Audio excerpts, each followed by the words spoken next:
The silence of South Philadelphia's worn-out apartment building was shattered not by sirens or shouting, but by the almost perceptible hum of powerful engines.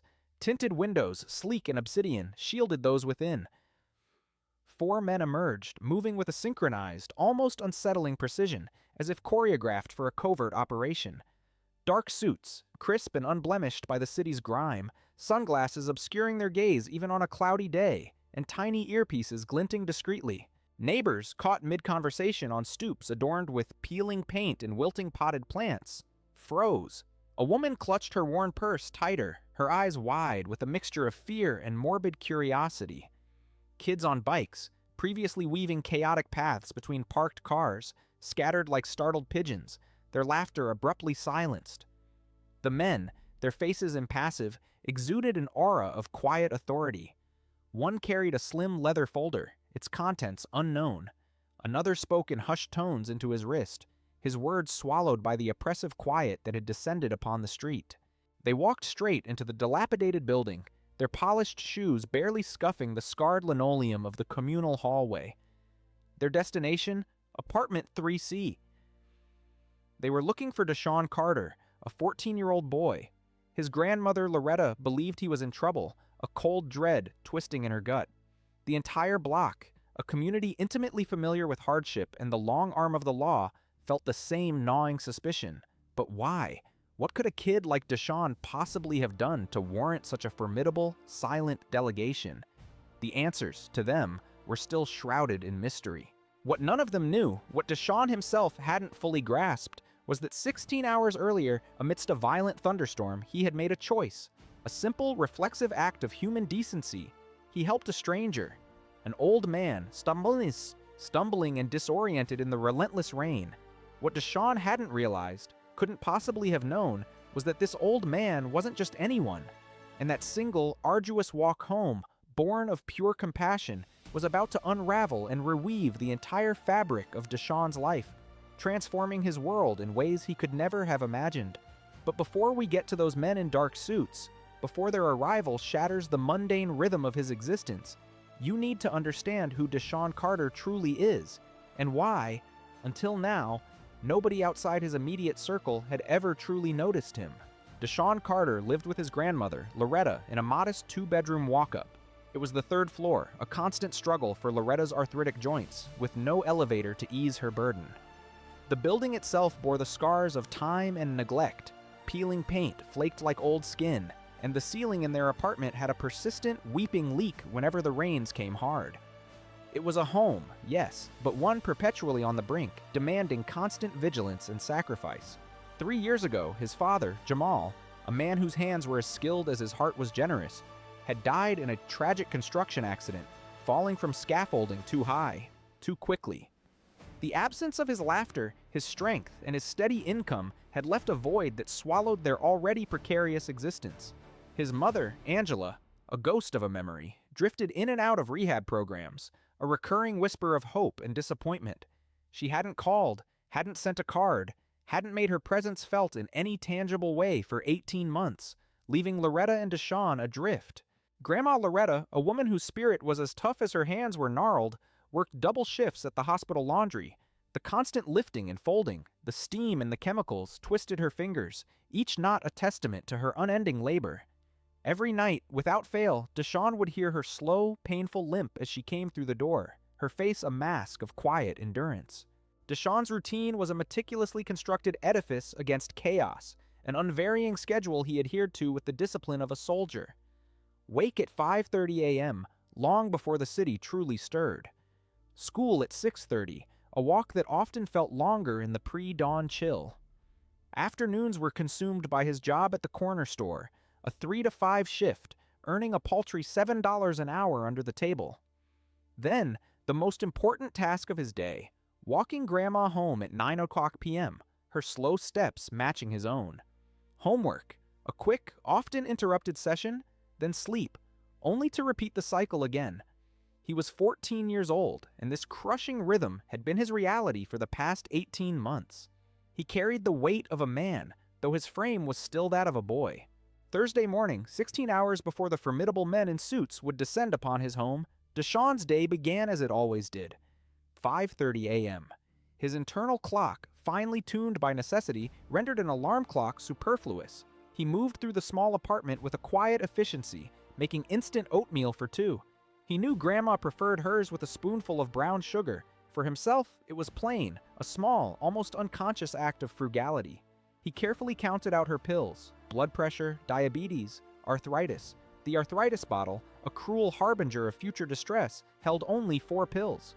The refill cost $85, a sum that might as well have been $1 million. They didn't have $85. He checked the emergency jar, hidden cunningly within a flour canister on the kitchen shelf. A meager $47.32. Rent was due in 8 days. They needed $367 total. The math, as always, simply did not work. The math never worked. A familiar knot tightened in his stomach, a constant companion. He thought about money, its lack, its desperate necessity, at least 200 times a day. At Lincoln High School, a sprawling institution of 2,400 students, Deshaun was, to put it mildly, invisible. Not one of his peers, if asked, could likely pick him out of a lineup. He wore the same 3 shirts, faded and thin, 2 pairs of jeans, patched and repatched, and a single pair of Nikes, their soles so worn that holes gaped open, allowing cold and dampness to seep in with every step. He sat in the back of every class, a quiet observer, a ghost in the crowded hallways.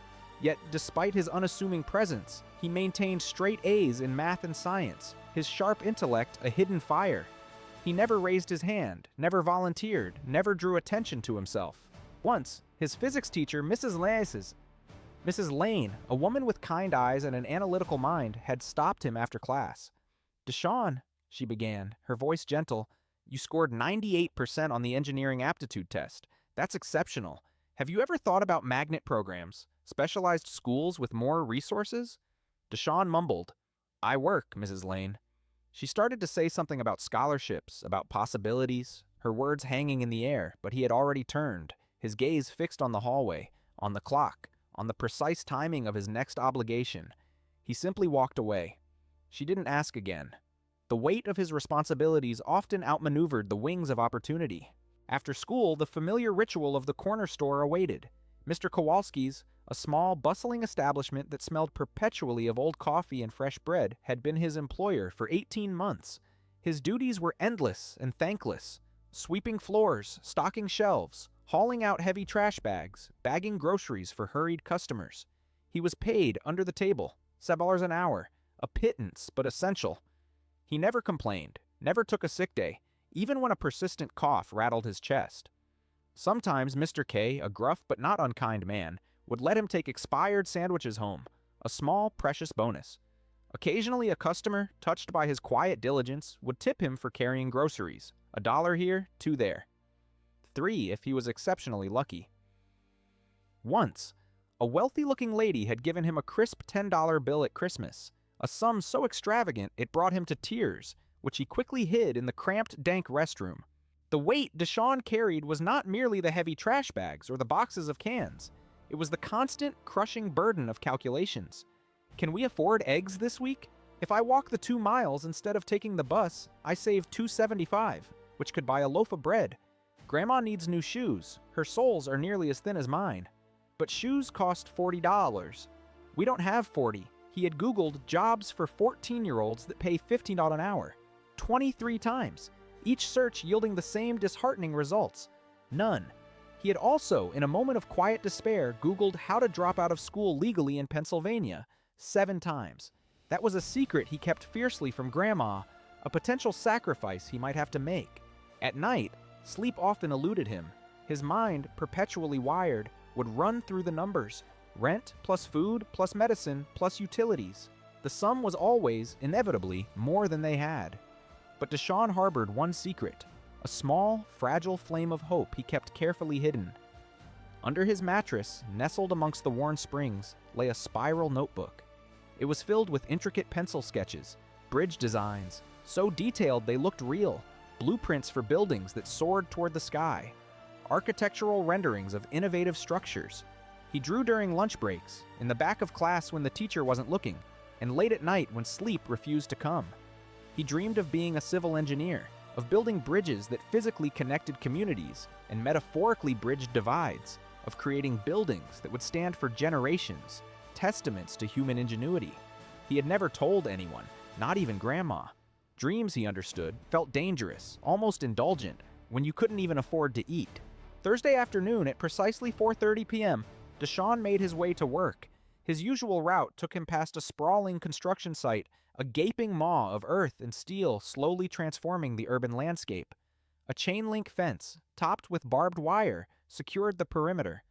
Behind it, temporary security trailers huddled together, and a massive sign, emblazoned with optimistic renderings, proclaimed, "Future home of the Reynolds Center for Youth Innovation, opening fall 2026. The rendering displayed a gleaming glass building, futuristic and inviting, with expansive outdoor spaces and, most captivatingly to Deshaun, a sleek pedestrian bridge arcing gracefully over a simulated river. This, he thought, pressing his face against the cool metal of the fence. This is what he wanted to build someday. Bridges, connections, structures that inspired. A gruff voice startled him. A security guard, his face a shadow beneath the brim of his cap, tapped the fence with his heavy-duty flashlight. "Move along, kid. Private property." Deshaun flinched, pulling back from the fence. He walked away, chastising himself internally. He tried not to want things he couldn't have, things that felt so far out of reach. It was a coping mechanism, a way to temper the crushing disappointment. At Mr. Kowalski's store, the evening unfolded as usual, a familiar rhythm of transactions and tasks. Then an elderly white man entered, and the mundane shifted. Late 60s, perhaps early 70s, he wore an expensive coat, its cashmere fibers gleaming softly in the fluorescent light. His leather shoes, polished to a mirror sheen, probably cost more than Deshaun's family paid in rent for an entire month. But something was wrong. His hands, though elegant, trembled visibly. His breathing was labored, a faint wheezing sound barely audible above the general store chatter. He leaned heavily on the counter, his knuckles white. He asked for a bottle of water, his voice raspy. He fumbled in his wallet, producing a crisp $20 bill. As he attempted to hand it over, his shaking hands failed him, and the bill fluttered to the floor. Deshaun, quick as thought, bent down and picked it up. "Sir, your change," he said, holding out the remainder, $1874. The man waved him off, a dismissive gesture. "Keep it," he rasped, his eyes distant. Deshaun, ingrained with his father's teachings, pressed on. "Sir, that's $18.74 back." He followed the man to the door, extending the money. The man stopped, his head slowly turning. He looked at Deshaun then, really looked, as if trying to memorize every detail of his face, his eyes piercing through Deshaun's invisible facade. "You're a good kid," he said, his voice rough, unexpectedly emotional. "That's rare these days." "What's your name?" "Deshaun, sir. Deshaun Carter." The man nodded slowly, took the money, his fingers brushing Deshaun's, and then left, a figure of fragile dignity. Mr. Kowalski watched from behind the counter, shaking his head. "That's weird," he muttered. "Rich guys never turn down free money." Deshaun shrugged, the encounter already fading into the background of his endless duties, and returned to stocking shelves. 8:50 p.m. Deshaun made his way to the bus stop, the chill of the evening seeping through his thin clothes. He waited for Grandma Loretta, his internal clock counting down the minutes until her familiar bus, the 64, would rumble into view. When she stepped off, her limp was more pronounced than usual, her face tight with pain. The arthritis, a cruel companion, was flaring badly tonight. Without a word, Deshaun took her bag, a canvas tote that weighed an inconsequential 15 pounds to him, but was a leaden burden for her. It contained her lunchbox, a change of clothes, a well-worn library book. They began their slow journey home. 3 blocks, usually a quick walk, felt like a mile for her tonight. "Baby, you don't have to meet me every night," she wheezed, pausing to catch her breath. "You got homework." Deshaun offered his usual quiet assurance, though she knew it wasn't entirely true. "I'm done, Grandma." She didn't believe him, but she didn't argue. She needed his presence, his steadying hand, his unspoken strength. Halfway home, she stopped again, her breath coming in ragged gasps. Her eyes, filled with a distant memory, softened. "Your daddy used to walk me home, too, when he was your age," she reminisced, a faint smile touching her lips.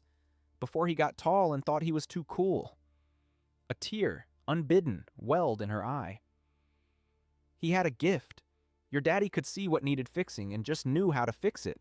People called him at midnight, "Jamal, my sink's busted. My door won't close," and he'd go. Didn't matter if he was tired.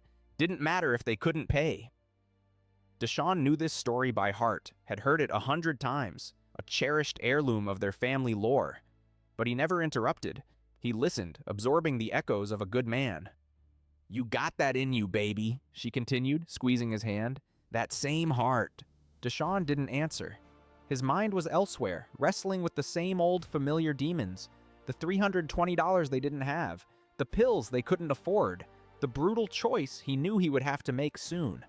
Dropping out of school, working full-time, 40 hours a week at $7 an hour would yield $280 a week. Enough to survive, perhaps. He would turn 15 in 3 months. In Pennsylvania, you could drop out at 16 with parental consent. He was already researching the legalities, a grim secret he kept from Grandma. It would break her heart, he knew. But sometimes, he reasoned, love demanded sacrifice, and Deshaun was rapidly running out of options. What Deshaun didn't know, could not possibly have foreseen, was that in exactly 90 minutes, he would be confronted with a choice so profound, so utterly unexpected, that it would ultimately lead to those silent, suited men at his door. Thursday evening, 6:00 p.m. The weather forecast, usually a benign background hum, had predicted a 50% chance of showers. By 5:30, however, the sky had not merely clouded over, it had turned an ominous, bruised black. The wind, a capricious thief, picked up with alarming speed, tearing at loose objects. The temperature, in a chilling 20-minute span, plummeted 15 degrees. By 6, it wasn't merely rain. It was a wall of water, a biblical deluge that hammered the city. Thunder cracked with a primeval force, shaking the very foundations of buildings, rattling window panes. Lightning flashed so intensely that for fleeting half-seconds, night became day, illuminating the drenched streets in stark, ethereal white. Flash flood warnings screamed from every phone, an emergency alert piercing the air. Severe thunderstorm warning. Seek shelter immediately. The city advised everyone to stay indoors, to brave the tempest from behind locked doors. Deshaun was at the store, dutifully mopping the constantly re-wet floor, the squeak of the mop a futile counterpoint to the storm's fury. Mr. Kowalski, usually stoic, watched the news on a small, crackling TV behind the counter, shaking his head with genuine concern. "This is bad, Deshaun. Really bad." Rain hammered against the large plate glass windows, sounding like 1,000 frantic drums. The lights flickered ominously, threatening to plunge them into darkness. "Deshaun, go home," Mr. K urged, his voice softened by the ferocity of the weather. "Your grandma's going to worry sick. Just go. I'll pay you for the full shift."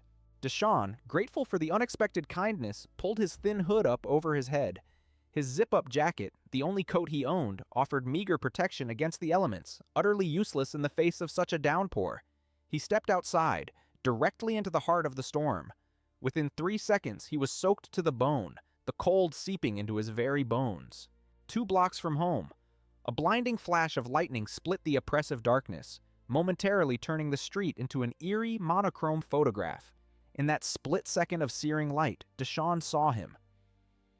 The elderly white man from the day before, standing precariously outside a medical building. No umbrella, no coat, soaked through, his expensive dress shirt plastered to his body, revealing the frail frame beneath. He was trying, desperately, to hail a cab, waving his trembling arm frantically. Cabs, however, were a rare and elusive commodity tonight, splashing past without so much as a glance. The man stumbled, catching himself on a cold, indifferent lamppost.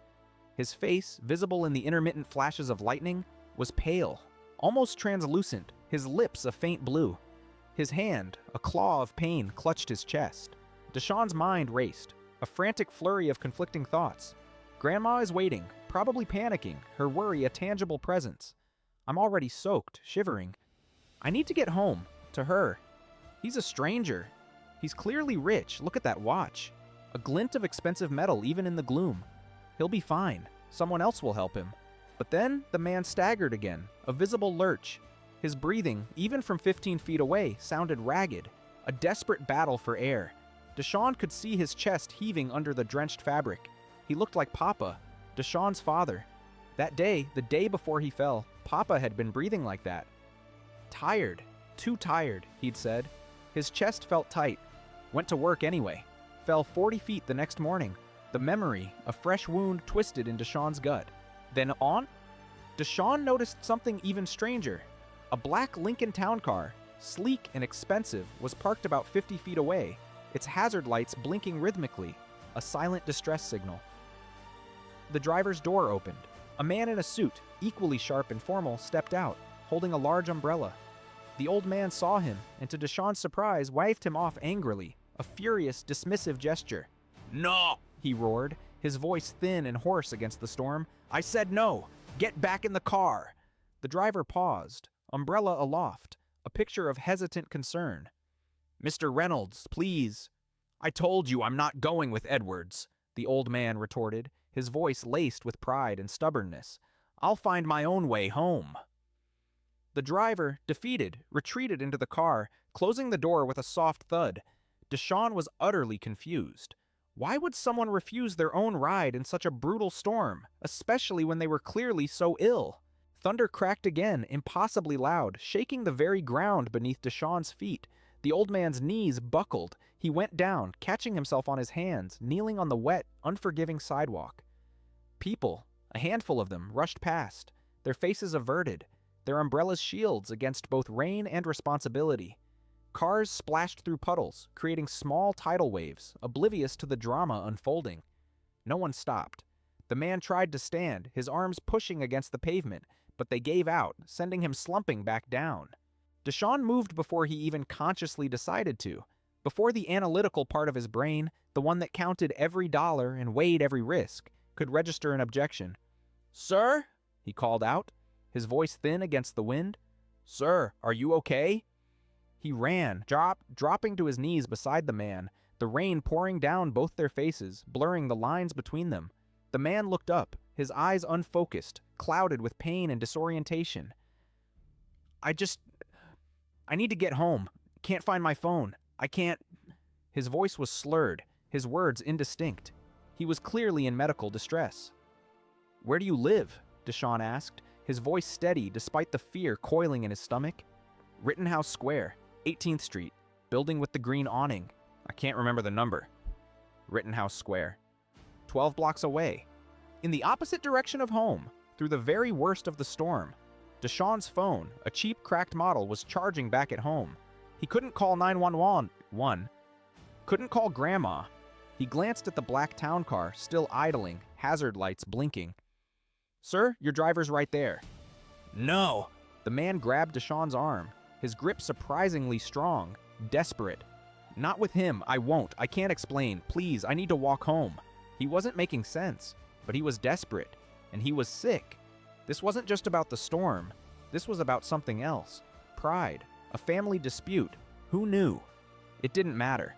What mattered was that this man was going to collapse, perhaps die, if someone didn't help him. The stakes flashed through Deshawn's mind. If I walk this man 12 blocks, I'll be soaked for over an hour, risking illness. Grandma will be terrified, imagining the worst. I might lose tomorrow's shift at Mr. K's, missing out on $28, money they desperately needed. But if I walk away, if I leave him here and this man dies, I'll carry that burden, that hollow ache of regret, forever. It was a choice between his own immediate welfare and the profound, silent plea of a stranger. Deshawn took off his jacket, thin and already soaked, basically useless against the elements, but it was something. He draped it carefully over the man's shivering shoulders. "I'll walk you home, sir," he said, his voice firm, resolute. "Lean on me." The man looked at him, a long, searching gaze, his eyes finally focusing. "You don't have to do this. You don't even know me." Deshawn met his gaze. "I know you need help. That's enough. Come on." He pulled the man to his feet, a surprising weight of at least 190 pounds. Deshawn, only 5'7" and perhaps 130 pounds soaking wet, braced himself. They started walking. Behind them, the driver of the town car got out again, his voice echoing faintly through the storm. "Mr. Reynolds?"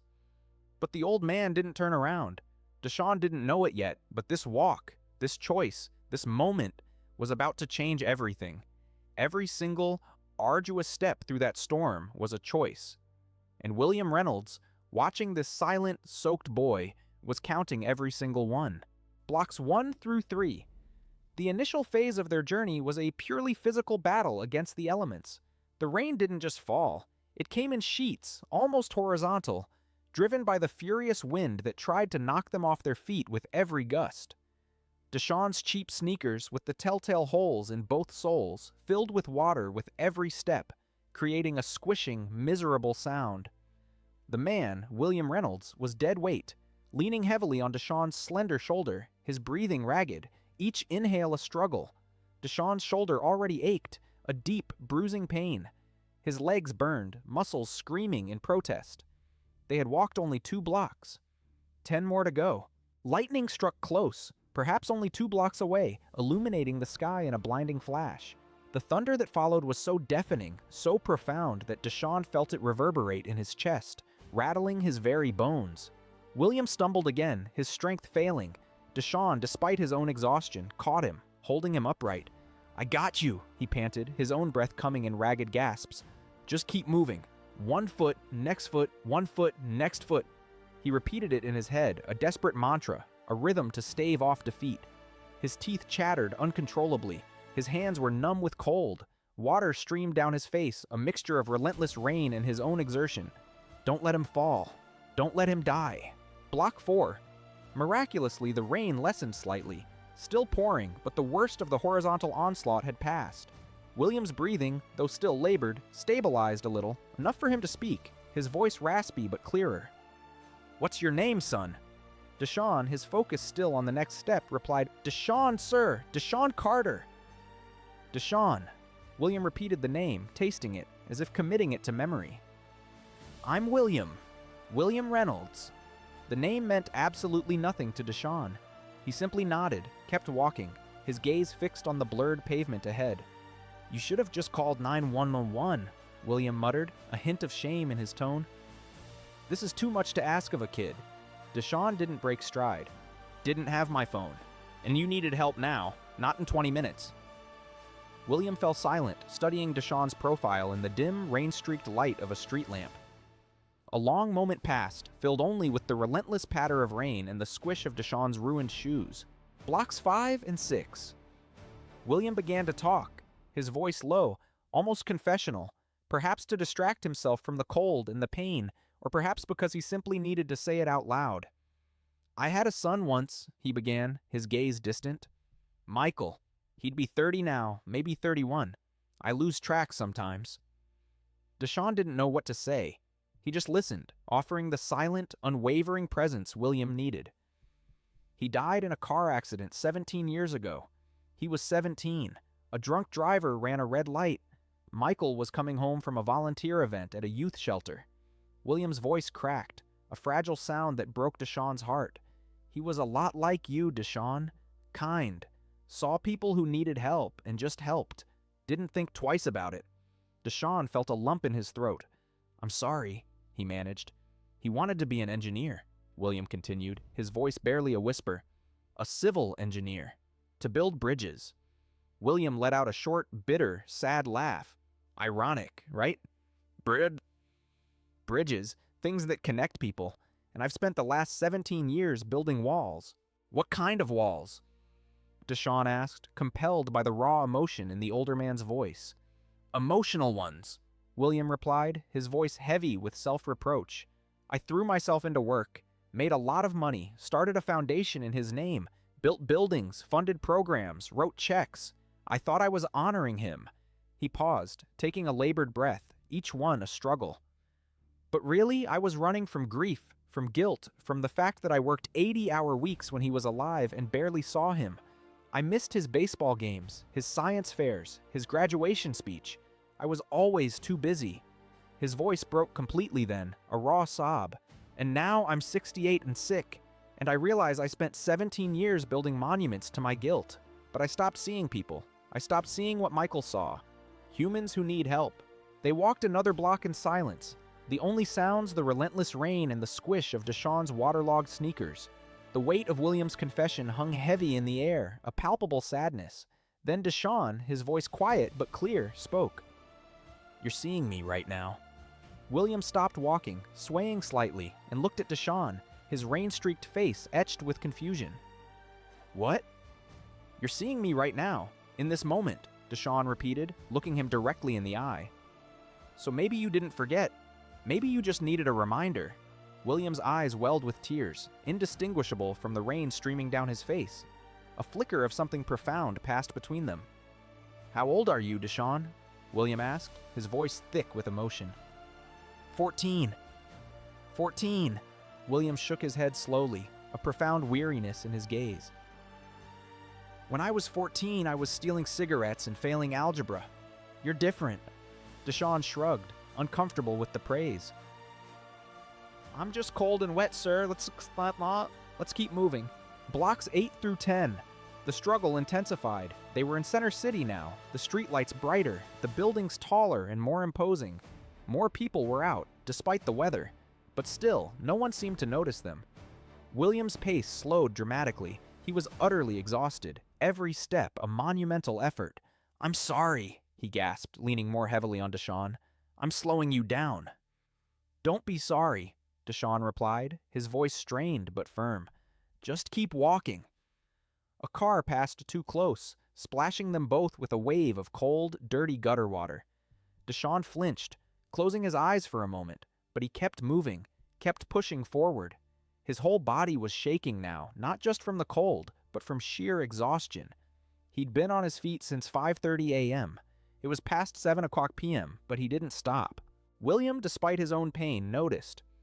"You're limping." Deshaun nodded. "Hole in my shoe. It's fine." William looked down, really saw Deshaun's soaked, beat-up Nikes, the gaping holes in the soles. His face changed, a complex mixture of shame, realization, and something else, something akin to admiration. "Deshaun, why are you doing this?" William asked, his voice raw. "You could have walked away. Most people did." Deshaun thought about it for a moment, recalling the words that had been a bedrock of his upbringing. "My dad used to say, if you see someone who needs help, and you can help, you help. That's it. No reason needed." "Your dad sounds like a good man." "He was." Deshaun's voice grew soft. "Died 3 years ago. Construction accident." William went quiet, the words hanging heavy between them. They walked another block, the rhythmic splash of their feet the only sound. "I'm sorry," William said, his voice laced with genuine sympathy. "That's too young to lose a father." "Yeah," Deshaun agreed, his own throat tight. "It is." Another block. Their breathing synchronized now. In, out, step, step. "Deshaun," William asked, "what does your dad's voice tell you right now?" Deshaun didn't hesitate. "Keep walking." William smiled then, the first genuine smile since their journey began, a fragile but authentic beam in the relentless rain. Blocks 11 and 12. Arrival. They finally reached Rittenhouse Square, a world away from Deshaun's dilapidated neighborhood. Elegant brownstones, their facades gleaming even in the rain. Manicured trees, their leaves still green despite the late hour. Doormen in crisp uniforms. Gas lamps casting a soft, inviting glow. Wealth radiated from every polished brick, every ornate railing. Deshaun felt it immediately, a distinct sense of not belonging. He was black, soaked, shivering, and looked utterly homeless. He knew, with a painful certainty, that people here would assume the worst. He recoiled slightly, instinctively. William, sensing their arrival, pointed. "That one. Green awning." As they approached, the doorman, a middle-aged white man whose name tag read George, saw them. His eyes went wide with alarm. He rushed out, brandishing a massive umbrella, but it was too late to help William from the rain. "Mr. Reynolds! My God, sir, what happened? Are you hurt? Should I call Dr. Patterson?" "I'm fine, George," William said, his voice stronger now, laced with a familiar authority. "Just got caught in this rain. This young man helped me home." George looked at Deshaun for the first time, his expression shifting from alarm to suspicion, then confusion, and finally, thinly veiled disapproval. He looked Deshaun up and down, taking in the cheap, soaked clothes, the thin jacket, the damning holes in his shoes. His eyes, devoid of warmth, conveyed a clear message. What is this kid doing here? Deshaun felt it like a physical blow, the sudden, sharp jab of judgment, the unspoken, hostile question. You don't belong here. He instinctively stepped back. You're home now, sir. I should... William grabbed his arm, his grip surprisingly firm. Wait, please don't go yet. George hovered nearby, his posture stiff, still eyeing Deshawn with distrust. George, William commanded, his voice sharp. Give us a moment. George hesitated, then retreated a few steps, but his gaze remained fixed on Deshawn, a silent sentinel of suspicion. William looked at Deshawn, truly looked, his eyes filled with a profound gratitude. Thank you, he said, his voice sincere. You didn't have to do this, but you did. That means something. Deshawn nodded, unsure what to say, still feeling the doorman's hostile gaze. You should get inside, sir. You need to get warm, maybe see that doctor. I will, William promised. But first, I need to know you get home safe. George, call this young man a car. No, sir. I'm fine. I'll walk. Deshawn insisted, his pride flaring. Really, I'm already wet. It's fine. William studied him, seeing the fierce independence. The refusal to take what he hadn't earned. And something in William's chest tightened. A profound understanding. This boy, this 14-year-old boy who seemingly had nothing, had given everything without a second thought. At least let me... William started, reaching for his wallet, a sleek leather accessory. But Deshawn was already backing away, his mind echoing his father's words. Son, we don't take what we don't earn. Our word is all we got. And Grandma's voice, your daddy never took charity. You get inside and get warm, sir, Deshawn insisted, his voice firm. That's all I need. He turned to go, already walking away, heading back into the storm. Deshawn Carter! William called after him, his voice carrying surprising force. I won't forget this, I promise you that. Deshawn waved, a slight movement of his hand, without turning around, and walked back into the deluge. 12 blocks home, in the opposite direction, through the same brutal storm he had just conquered. But somehow, despite everything, despite the biting cold, the utter exhaustion, the ache in every muscle, the squelch of his ruined shoes, Deshawn felt something he hadn't felt in a long, long time. He felt a strange lightness, a quiet certainty. He felt like maybe, just maybe, doing the right thing still mattered. Even when nobody was watching, even when it cost you everything, even when the world told you to keep walking. William Reynolds wanted to repay the boy, to express his gratitude in the most tangible way he knew. But Deshawn's answer, his quiet, resolute refusal, would prove that he was even rarer, even more exceptional, than William had initially thought. Inside the luxurious lobby, marble floors gleamed beneath the soft glow of a crystal chandelier. Deshawn, still dripping rainwater, stood awkwardly on an expensive Persian rug. George, the doorman, hovered nearby, his suspicion palpable, his gaze unwavering. William, his hands still trembling slightly, pulled out his wallet. The leather was soaked, but otherwise intact. He opened it, revealing a thick wad of bills, and pulled out 5 crisp $100 notes. Please, take this, William urged, extending the $500. You saved my life tonight. Deshawn stared at the money. $500. His brain, an involuntary calculator of needs and necessities, immediately did the math. That's rent. That's Grandma's medicine. That's 2 months of groceries. That's 2 months of breathing room. A temporary reprieve from the constant, gnawing anxiety. His hand almost reached out, a visceral instinct to grasp the lifeline. Then a whisper, clear as a bell, echoed in his mind. His father's voice. Son, we don't take what we don't earn. Our word is all we got. And Grandma's, full of quiet pride. Your daddy never took charity. Deshawn's hand dropped, falling to his side, a silent, difficult surrender of need for principle. I can't, sir. William stared at him, genuinely stunned. You can't or you won't. Both, Deshawn replied simply. Deshawn, do you need this money? William pressed, his voice incredulous. Doesn't matter, Deshawn said, looking William directly in the eye. I helped because you needed help, not for money. If I take this, it wasn't kindness. It was a transaction. William looked utterly flabbergasted. Do you have any idea how rare that is? He whispered, his voice full of awe. I know billionaires who would take this $500 even though they don't need it. And you need it, and you're saying no. Deshawn shrugged, a gesture of quiet defiance.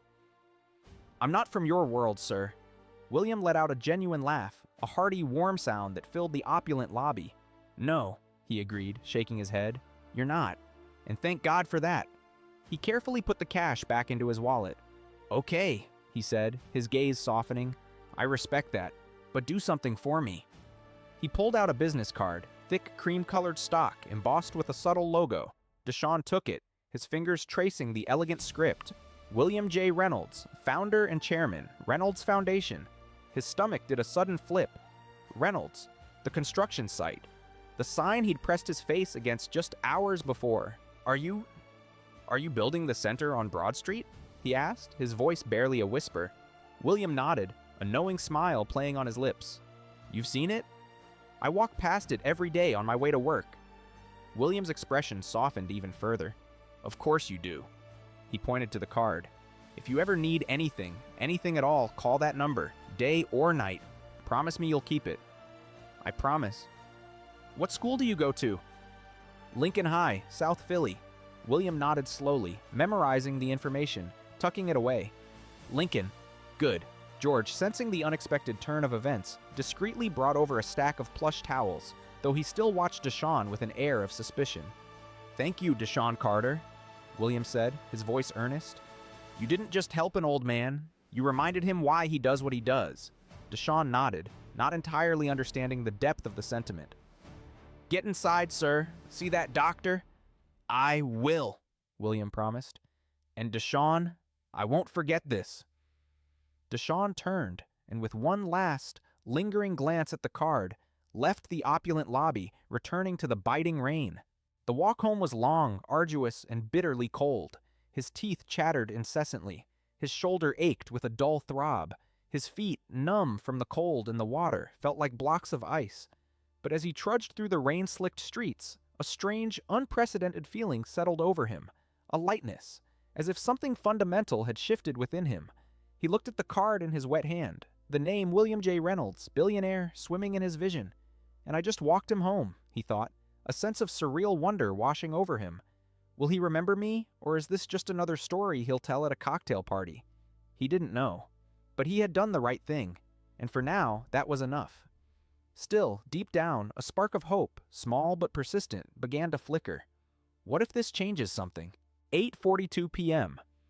Deshaun climbed the 3 flights of stairs to apartment 3C, each step a testament to his physical and emotional exhaustion. Before he could even insert his key into the lock, the door flew open. Grandma Loretta stood there, her face a mask of fear, tight with worry. "Where were you, baby?" she cried, her voice trembling. "I called the store. Mr. K said you left 2 hours ago. I thought you were hurt." Her eyes scanned him, taking in his drenched clothes, his shivering frame. The anger and fear on her face melted into profound concern. "Baby, what happened?" She pulled him inside, her strength surprising, and immediately wrapped him in the threadbare blanket from the couch, insisting he strip out of his wet clothes right there in the living room. "I helped someone, Grandma," he explained, his voice muffled by the blanket. "An old man. He was sick. I walked him home." She stopped, her eyes wide, looking at him with a mixture of disbelief and profound admiration. "You walked him home? In that storm?" He nodded. He needed help. Her eyes filled with tears, not of sadness, but of overwhelming pride. She cupped his face in her gnarled hands. "You got your daddy's heart," she whispered, her voice choked with emotion. "That same good heart, but you gotta take care of yourself too." "I know," he mumbled. She made him hot tea, heated up the last of the soup, wrapped him in 2 more blankets. Deshaun, for once, didn't mention the business card, or the $500 he had turned down, or the strange, nascent feeling that his life had just fundamentally changed. He simply sat at the small kitchen table, sipping his soup, allowing the warmth to slowly seep into his frozen limbs. For the first time in months, perhaps even years, he didn't think about money, about calculations, about the crushing weight of their poverty. He thought about bridges, connections, how one walk in the rain, one selfless act, might have meant something more than he could comprehend. Tomorrow was Friday. School, work, the same routine. But tonight, something felt different. He didn't know what yet, but he felt it. A subtle shift in the universe. A quiet hum of possibility. Deshaun thought that was the end of the story. He went to bed, a strange lightness in his chest.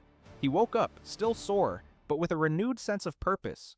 But 16 hours after he walked William Reynolds home, the silent, suited men came looking for him, and the entire neighborhood would never, ever forget it. Friday morning, 600 km, 6 a.m. Deshaun woke, every muscle in his body protesting.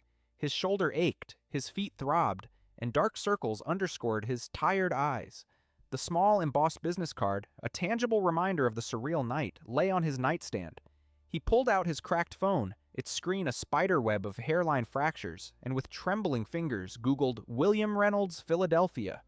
The results flooded in, a dizzying cascade of information that made his head spin. Billionaire philanthropist William Reynolds pledges $50 million to Philadelphia education.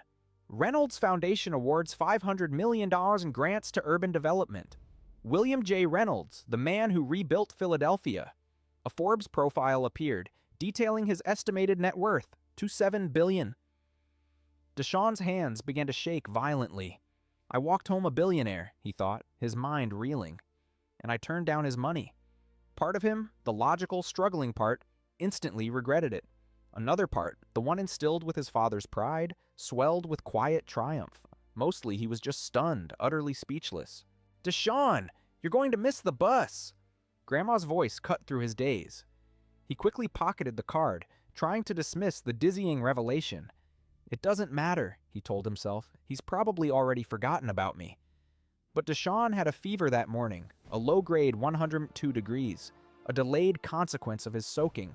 Grandma, her maternal instincts overriding any protests, insisted he stay home. He lay on the couch, wrapped in blankets, drifting in and out of a restless sleep. Grandma was in the kitchen, humming softly as she made him more tea. Then sounds from outside. Not the usual morning cacophony, but something sharper, more deliberate. Car doors slamming, multiple vehicles, synchronized and menacing. Grandma went to the window, peering through the worn curtains. Her face, when she turned back to Deshaun, was ghost white.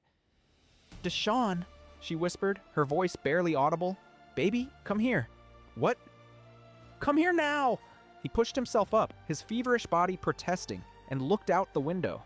3 black SUVs, Lincoln Navigators, sleek and intimidating, their tinted windows reflecting the gray morning sky, were parked in a precise row. 4 men in dark suits stepped out, their sunglasses and earpieces a chilling echo of a spy movie.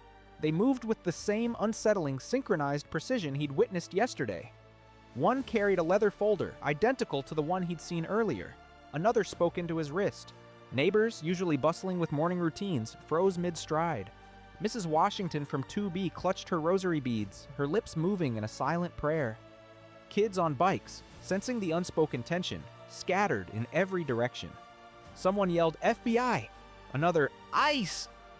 A teenager, braver or perhaps more foolish, shouted, Yo, somebody's in trouble! Windows slowly creaked open, heads poked out, watching the unfolding drama with a mixture of fear and fascination. Mrs. Rodriguez, a kind woman from down the hall, rushed up the steps, her voice hushed but urgent. Loretta, you okay? You need me to call somebody? Grandma's hands, already gnarled by arthritis, shook uncontrollably. Deshaun, she whispered, her voice laced with terror. What did you do? Baby, what did you do? I didn't do anything, he insisted, his heart hammering against his ribs. Then why are they here? Heavy footsteps ascended the stairs, slow and deliberate, each thud echoing the dread coiling in Deshaun's stomach. 3 floors up, getting closer. Grandma grabbed Deshaun's shoulders, her grip surprisingly strong. Did you steal something? Did you get in a fight? Tell me the truth, Deshaun. No, Grandma, I swear. A sharp, insistent knock on the door, 3 distinct raps that reverberated through the small apartment. Grandma and Deshaun stared at each other, their faces mirror images of panic. Another knock, louder, more insistent. Then a calm, authoritative female voice cut through the tense silence. Mrs. Carter, this is Jennifer Hawes with the Reynolds Foundation. We need to speak with Deshaun Carter. It's urgent. Grandma mouthed the name, Reynolds, her eyes wide with dawning realization. Deshaun's heart pounded, a frantic drum against his ribs. The business card. William. Oh my God.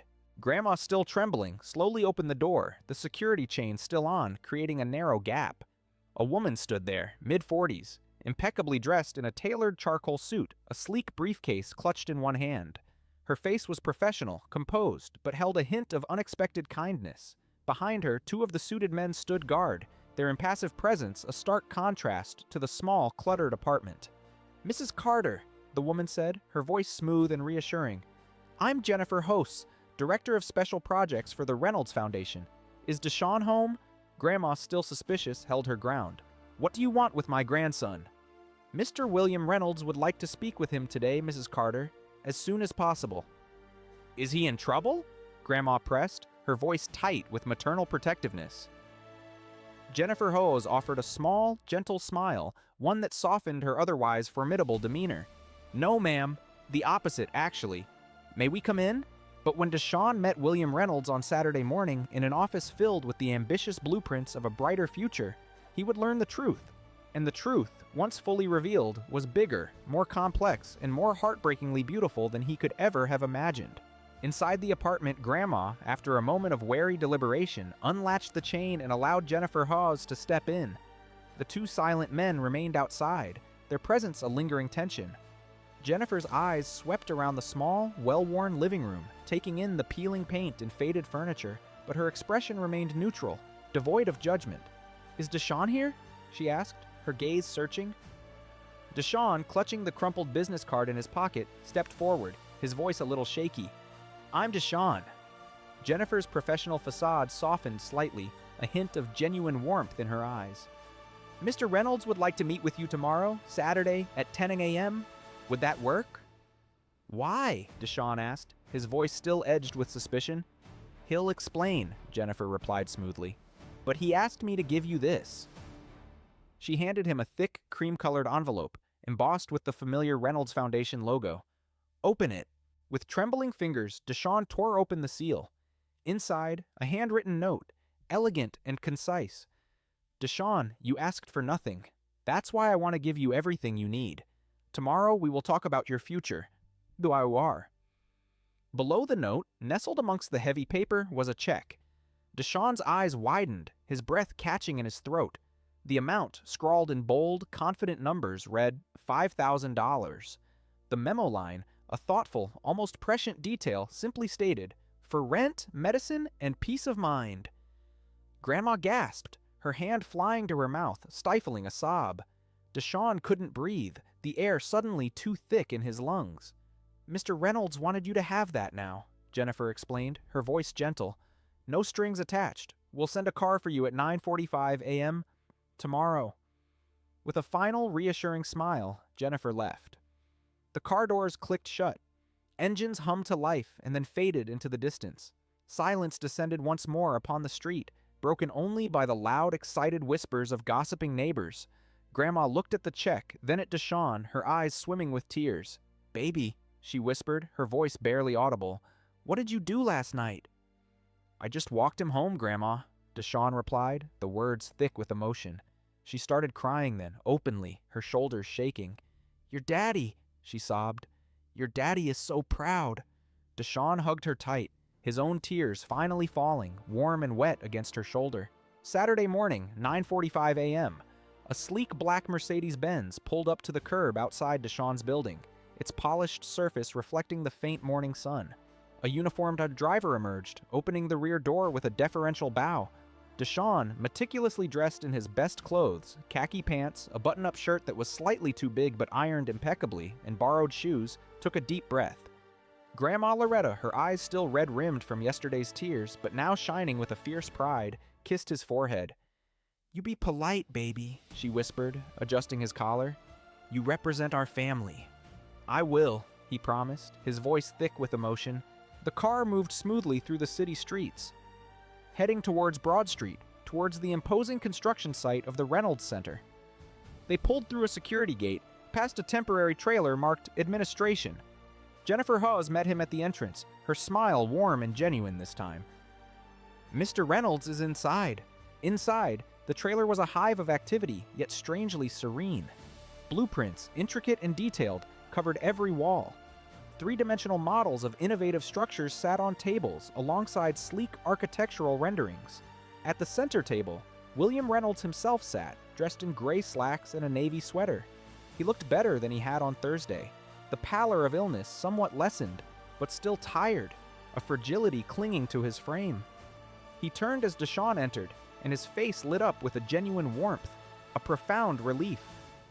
"Deshawn, you came." "Yes, sir." "Did you cash the check?" "Yes, sir." "Thank you." "It wasn't enough," William said, a wry smile touching his lips. "Sit, please." Deshawn took a seat opposite him. Jennifer stood nearby, her presence a silent support. "I owe you an explanation about Thursday night," William began, his voice softer than Deshawn remembered, yet still commanding. "About why I refused my driver." "You don't owe me," Deshawn started to say, but William cut him off gently. "I do, because what I'm about to ask requires you to understand who I am." He took a deep, shuddering breath, his hand instinctively going to his chest. "Thursday afternoon, I had a doctor's appointment. A cardiologist, heart disease, advanced. He told me I have 6 months, maybe a year." Deshawn's stomach dropped, a cold, sickening lurch. "There's no surgery, no cure," William continued, his gaze fixed on some distant point. "Just management and time." He tapped his chest. "I'm 68. I've built companies, started a foundation. I lost my wife 10 years ago. My son was 17 years ago. And when the doctor told me I was next, I felt relief." His voice cracked, a fragile sound. "Relief, because I'm tired, Deshawn. Tired of being angry. Tired of throwing money at problems. Tired of waking up alone, wondering what it was all for." William pulled out a small framed photograph and slid it across the table. It showed a teenage boy, white, with light brown hair and a bright, infectious smile, proudly holding a model bridge. "My son, Michael. He died when he was 17, senior year, coming home from volunteering. Drunk driver ran a red light." Deshawn stared at the photo, the tragic resonance of William's words echoing the loss of his own father. "Michael wanted to be a civil engineer," William continued, a tear tracing a path down his weathered cheek. "To build bridges. He'd explain physics to me, even though I didn't understand half of it." William smiled through his tears, a mix of sorrow and affection. He believed infrastructure was about connecting people, making sure everyone had access to opportunity. He'd say, "Dad, what's the point of building something if the people who need it most can't reach it?" Deshawn's throat tightened, a lump forming. "After he died," William resumed, his voice gaining strength, "I spent 17 years building things in his name. This center, scholarships, projects. I thought I was honoring him. But really, I was avoiding grief. Avoiding the fact that I worked 80-hour weeks when he was alive and barely knew him." William's gaze met Deshawn's, direct and piercing. "So Thursday night, I did something stupid. I told my driver to leave. I sent my assistant away. I walked into that storm thinking if this is how it ends, fine." He paused, composing himself. "But then you appeared. 14 years old, soaking wet, shivering. You took off your jacket and put it on my shoulders. You said, 'I'll walk you home, sir.'" His eyes welled again, a profound gratitude shining through the pain. "And I realized I don't get to quit. Not yet. Because if a kid who has nothing can give everything, what am I doing giving up?" He leaned forward, his gaze intense. "You're exactly who Michael would have been at your age. Kind, selfless. You see people. You see what needs fixing, and you just fix it." Silence hung in the air, heavy with unspoken emotion. "You didn't just save my life, Deshawn. You gave me a reason to fight for the time I have left. And I want to spend that time doing what Michael would have wanted, building bridges." William slid another folder across the table, this one thicker, filled with official documents. "Here's the truth. I'm not doing this because I feel guilty. I'm not doing this because you're charity. I'm doing this because for the first time in 17 years, I feel like I can breathe. Like maybe Michael's death wasn't meaningless. Like maybe if I can help you, his dream lives on." Tears streamed down his face, unabashed and genuine. "I want to offer you something, Deshawn. But understand, this isn't charity. This is me trying to do what my son would have wanted. This is me trying to build a bridge between his memory and your future, between what I lost and what you could become." He reached across the table, extending a hand of partnership, not pity. "Will you let me?" Deshawn, his own eyes burning with unshed tears, could not speak. He merely nodded, speechless. "Don't say anything yet," William said gently. "Let me tell you what I'm offering. Then you decide." William opened the folder, and inside was a future Deshaun never dared to dream about. What William Reynolds offered wasn't just money.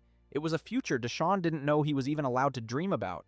William opened the folder, revealing official documents emblazoned with legal letterhead. "This center," he began, gesturing around the room at the blueprints and models, "opens September 2026, 1 year from now. It will serve 500 students, full scholarship, tuition, meals, supplies, everything. Focus on engineering, technology, skilled trades, architecture." He slid the first page across the table. "I'm establishing the Michael Reynolds Memorial Scholarship, a full ride to any university in the country. 4 years undergraduate, 4 years of graduate school if you want, plus a $50,000 annual stipend for living expenses and family support." Deshaun's breath hitched. $50,000 a year? "Yes," William confirmed. "So you can focus on school instead of working 3 jobs." William slid another page across. "Total scholarship value over 8 years, approximately $1.2 million. You'll be the first recipient. We'll select 1 new recipient every year, forever. I'm endowing it with $50 million. Your scholarship will exist as long as there are kids who need it." Deshaun couldn't breathe. Well, $1.2 million MIT, Stanford, Penn. He could study engineering. He could build bridges. William pointed to a set of blueprints on the wall, showing a pedestrian bridge. Sleek, modern, with a graceful curved arch. "We're building a bridge connecting this center to the public library 2 blocks away. Michael's Bridge. It'll be a symbol. Knowledge on one side, opportunity on the other, and a path connecting them." He looked at Deshaun. "I want you to co-design it. You and my engineering team. Your ideas, their expertise. Students will be part of the construction process. Community builds it together." "Me?" Deshaun stammered, overwhelmed. "But I'm not—" "You're smart, you're passionate, and you see things others don't," William interrupted gently. "That's enough." Jennifer, ever practical, added, "You'll be paid as a consultant, $25 per hour, weekends and after school, 6-month project timeline." Deshaun's brain, that ever-present calculator, did the math. $25, 10 hours, 24 weeks, $6,000. More than he made in an entire year at the corner store. William continued, "One more thing. I know your grandmother works 2 shifts at the hospital laundry. I know her arthritis makes every day painful." Deshaun tensed. How much did he know? "I'd like to offer her a position as community outreach coordinator for the Reynolds Center. She'll work with local families, help with enrollment, coordinate with churches and schools, part-time, 20 hours a week, salary $65,000 per year." Deshaun's mouth fell open, a silent gasp. $65,000 plus full health benefits. Her arthritis treatment will be covered. Physical therapy, medication, everything. Tears streamed down Deshaun's face, hot and unstoppable. She'll never have to scrub sheets again. She'll never have to work in pain. She can rest. "Deshaun," William asked softly, "don't you want that for her?" Deshaun nodded, incapable of speech, tears choking him. Jennifer opened a calendar. "Here's the timeline. Today, you sign preliminary agreements. We will announce the scholarship next week. November, you start working with the engineering team on bridge design. December, media announcement. You'll be the face of the program if you're comfortable. January, groundbreaking ceremony, you'll speak. Spring, bridge design finalized. Summer, bridge construction begins. You'll intern on site, paid. September 2026, the center opens. You enroll as a student." Deshaun hesitated, a flicker of doubt in his tear-filled eyes. "Why me? There are thousands of kids who need this more." "Are there?" William asked, his voice gentle but firm. "Because from where I'm sitting, you're exactly the kid who needs this. You're brilliant, you're kind, you work harder than anyone I've ever met, and you're 1 bad month away from dropping out of school to work full-time. Am I wrong?" Deshaun looked down, unable to deny the painful truth. "You deserve this, Deshaun. You earned it the moment you ran toward me instead of walking past. Most people walked past. You didn't. That says everything." Jennifer laid out the contracts, neat and imposing. "Since you're a minor, your grandmother will co-sign, but everything is yours. The scholarship, the stipend, the job. No catches, no strings." Deshaun read them slowly, carefully, just as Grandma had taught him to read every word. He looked at William, his voice still thick with emotion. "What if I fail?" What if I'm not good enough? William smiled, a profound wisdom in his eyes. Then you fail, and you learn, and you try again. That's what Michael would have done. Deshaun picked up the pen. Deshaun J. Carter. His hand shook so badly the signature was barely legible, but he signed. William stood, offering his hand. They shook, a firm grip connecting two disparate worlds. Welcome to the Reynolds family, Deshaun. Let's build something beautiful. Deshaun broke down then, full, wrenching sobs. Jennifer, ever prepared, handed him tissues. William, this frail old man, enveloped the 14-year-old boy in a hug, whispering, "Thank you for giving me a reason to fight. Every extra day I get is because of you." In the quiet luxury of the Mercedes, Deshaun clutched the folder, his hands still trembling. He reread every page, every word. The scholarship contract, the meticulous terms, Grandma's job offer, the poignant letter from William about Michael. "My son believed we're all connected," William had written, "that our lives touch each other in ways we can't predict. You touched mine, Deshaun. Let me touch yours." Deshaun stared out the window, the familiar landscape of Philadelphia passing by. But now it looked completely different. "This morning, I woke up planning to drop out. Tonight, I'm going to MIT. He burst through the apartment door, the sound echoing in the small space. "Grandma!" She was in the kitchen, gospel music playing softly on the radio, filling the room with a joyful melody. "Baby, how'd it go?" He couldn't speak, merely held out the folder, his hands shaking. She took it, her gaze falling on the official documents. She read, her own hands beginning to tremble, then slowly, carefully, she sat down hard on the nearest chair. "Deshaun, baby," she whispered, her eyes wide with disbelief. "Is this real?" "It's real, Grandma," he managed, his voice thick with tears. She read the job offer, her eyes tracing the salary, the benefits, the miraculous words. Arthritis treatment covered. She looked up at him, tears streaming down her face, a radiant, incredulous smile blooming. "I don't have to go back," she choked out, the weight of years of pain lifting from her shoulders. "You never have to go back," he promised, his voice cracking. They held each other, two souls intertwined, crying tears of disbelief, relief, and profound gratitude. That night, they did something they hadn't done in 8 months. They ordered pizza. They ate it at the table, laughing, crying, still unable to fully believe that this was their life now. Grandma kept looking at the papers, touching them as if to ensure they were real. "Your daddy," she murmured, her eyes distant. "Wherever he is, he's smiling."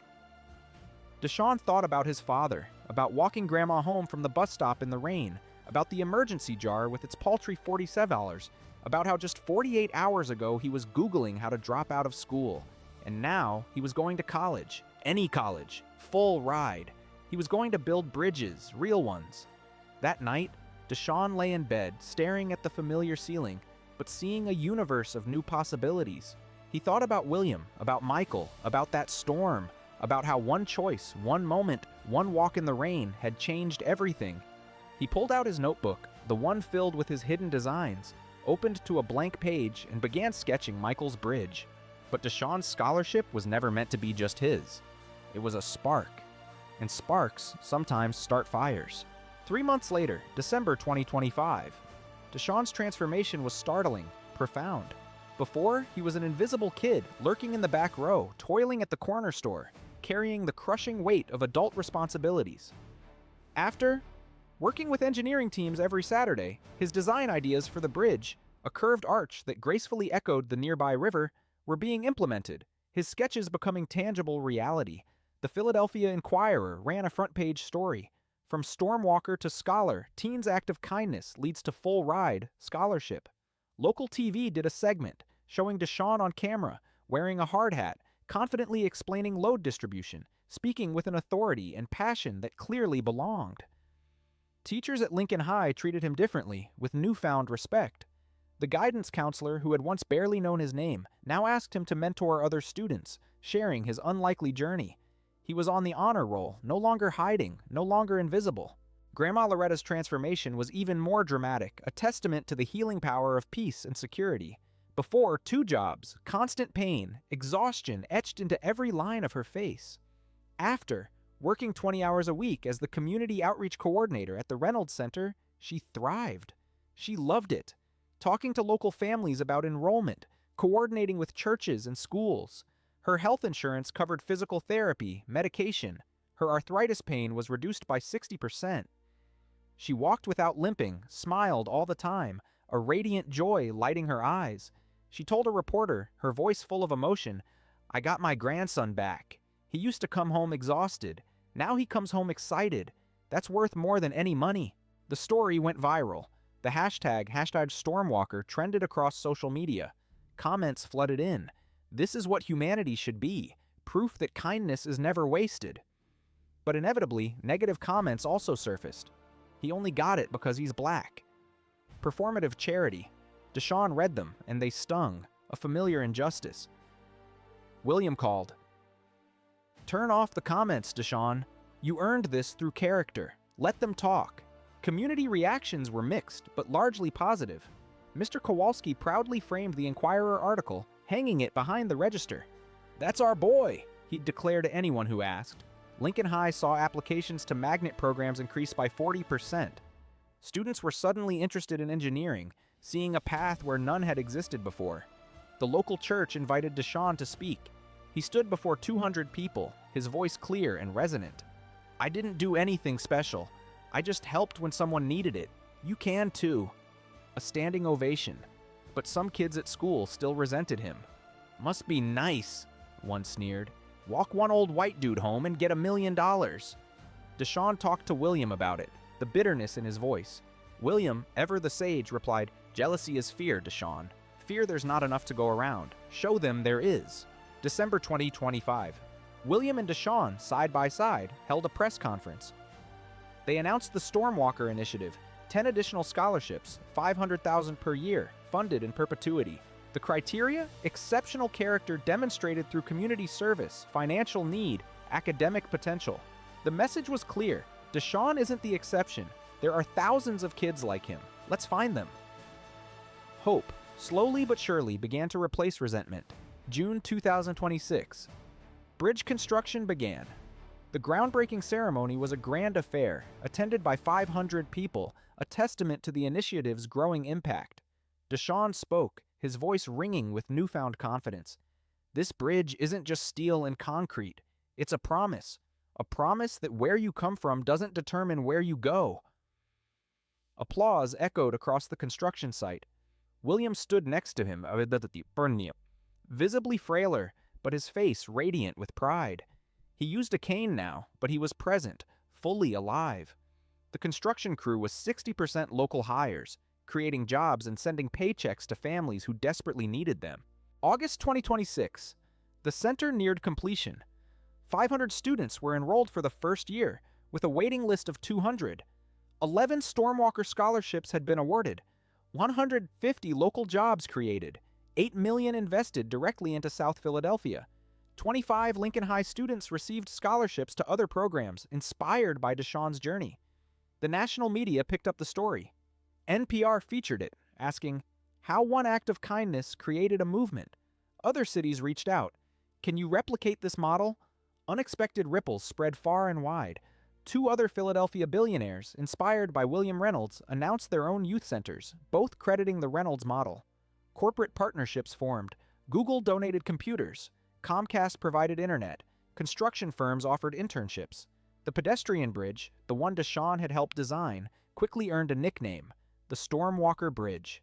The city council made it official. Tour groups began visiting the construction site. It became a symbol not just of urban renewal, but of what humanity could achieve when compassion met opportunity. September 2026. The Reynolds Center for Youth Innovation officially opened. A grand ribbon-cutting ceremony. The mayor spoke. William spoke, his voice thin but powerful. Deshaun spoke, a quiet force of inspiration. 500 students walked through the gleaming doors on the first day. Deshaun was one of them, a sophomore now, 15 years old. But he wasn't just a student. He was a symbol, a reminder, a promise kept. The community knew it. Crime rates were down 18% in the surrounding blocks. High school graduation rates were up 12%. The numbers didn't lie. One act of kindness, one walk in the rain, one choice, and an entire community transformed. 1 year after the storm, Deshaun stood on the bridge he helped design. But this time, someone else needed help, and he knew exactly what to do. September 2027, 1 year after its opening. The Reynolds Center was thriving. 500 students enrolled, 50 staff members, dozens of innovative programs running. The college acceptance rate for the first graduating class was an astounding 87%. 32 Stormwalker scholarships had been awarded over 2 years. The community impact was measurable and profound. Crime down 18%, high school graduation rates up 12%. William Reynolds was still alive. He had defied the 6-month prognosis, his spirit fueled by a renewed purpose. Treatment had bought him time, not a cure, but time. He was frailer, yes. He used a cane, needed oxygen sometimes, but he was present. He attended every center event, knew students by name, and watched Deshaun like a proud father. He told reporters, his voice tinged with deep emotion, "I was ready to die. Deshaun gave me a reason to live. Every day I wake up is a gift he gave me." The Stormwalker Bridge was complete, a beautiful curved pedestrian bridge, its elegant lines illuminated by LEDs at night. A bronze plaque at the entrance bore a dedication, dedicated to Michael Reynolds, 1987 to 2007, and to Deshaun Carter, who reminded us that the strongest bridges are built with human kindness. It had become a landmark. People took photos there. Tourists visited. One rainy evening, September 2027, Deshaun, now a 15-year-old sophomore at the center, was walking home after robotics club. It wasn't a storm, just a steady, gentle rain. He was crossing through Rittenhouse Square, the fancy neighborhood where William lived. Deshaun visited sometimes. They'd have dinner, talking about bridges and life. He saw her, a girl, maybe 13, struggling with an elderly woman at a crosswalk. The grandmother had a walker, could barely move. Traffic was impatient, honking, and the girl looked overwhelmed, embarrassed, close to tears. Deshaun stopped. "Need help?" The girl looked up, suspicious. "We're okay." "I got time," Deshaun said, a familiar echo in his voice. He helped the grandmother across, walked them 2 blocks to their building, carrying the grandmother's heavy bag. The girl, bewildered, asked, "Why'd you do that? We're strangers." Deshaun smiled, a genuine, warm smile. "Someone did it for me once. Changed my life." He handed her a card, a Reynolds Center for Youth Innovation card. "If you ever need help, school, tutoring, college applications, anything, call that number. Tell them Deshaun sent you." The girl took the card, confused but grateful. "Thank you." Deshaun walked away, a lightness in his step. He crossed the Stormwalker Bridge, stopping in the middle, looking back at the center, glowing with light and life. His phone buzzed. A text from William. "Dinner Thursday. I want to hear about your MIT application."